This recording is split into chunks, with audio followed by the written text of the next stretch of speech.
തദ്ദേശ സ്വയംഭരണ സ്ഥാപനങ്ങളിലേക്കുള്ള തെരഞ്ഞെടുപ്പിന്റെ രണ്ടാം ഘട്ട വോട്ടെടുപ്പ് പൂർത്തിയായപ്പോൾ കോഴിക്കോട് ജില്ലയിൽ മികച്ച പോളിംഗ് രേഖപ്പെടുത്തി. അവസാനമായി പുറത്തുവന്ന കണക്കുകൾ പ്രകാരം ജില്ലയിൽ 75.88% പേരാണ് വോട്ട് രേഖപ്പെടുത്തിയത്. കോർപ്പറേഷൻ പരിധിയിൽ 68.95% വോട്ടുകൾ പോൾ ചെയ്തു.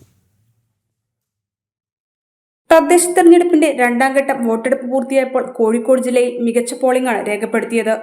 രാവിലെ മുതൽ തന്നെ മിക്ക ബൂത്തുകൾക്ക് മുന്നിലും വോട്ടർമാരുടെ നീണ്ട നിരയുണ്ടായിരുന്നു.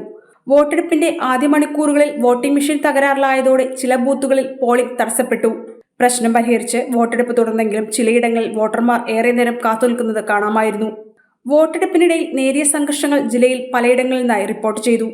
കോഴിക്കോട് കൊടിയത്തൂരിൽ പന്നിക്കോട് പോളിംഗ് സ്റ്റേഷൻ സമീപം പ്രവർത്തിച്ച CPM പാർട്ടി ഓഫീസിൽ നിന്നും വോട്ടർമാർക്ക് സ്ലിപ്പുകൾ ഉൾപ്പെടെ എഴുതി നൽകുന്നുണ്ടെന്ന് പരാതിയെ തുടർന്ന് LDF UDF പ്രവർത്തകർ തമ്മിൽ വാക്കേറ്റമുണ്ടായി.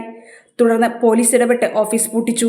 വെള്ളയിൽ ഫിഷറീസ് UP സ്കൂൾ ബൂത്തിനുള്ളിലെ വോട്ടുപിടുത്തവുമായി ബന്ധപ്പെട്ടും ലീഗ് പ്രവർത്തകർ തമ്മിൽ വാക്കുതർക്കമുണ്ടായി. തുടർന്ന് പോലീസ് ഇരുഭാഗത്തെയും ബൂത്ത് പരിസരത്തു നിന്നും പുറത്താക്കി. നാദാപുരം മേഖലയിലും നേരിയ സംഘർഷം ഒഴിച്ചാൽ ജില്ലയിൽ വോട്ടെടുപ്പ് ഏറെ സമാധാനപരമായിരുന്നു. കോഴിക്കോട് തലയാട് പനങ്ങാട് വോട്ടർമാരുമായി വന്ന ജീപ്പ് കാവുംപുറം പുഴയിലേക്ക് മറിഞ്ഞ് 5 പേർക്ക് പരിക്കുപറ്റി. വാർഡ് വിഭജനത്തോടെ കോഴിക്കോട് കോർപ്പറേഷനിലെ 76 വാർഡുകളിലേക്കും ജില്ലയിലെ 1343 ഗ്രാമപഞ്ചായത്തുകളിലേക്കും 12 ബ്ലോക്ക് പഞ്ചായത്തുകളിലേക്കുമാണ് വോട്ടെടുപ്പ് പൂർത്തിയായത്. ജനം, കോഴിക്കോട്.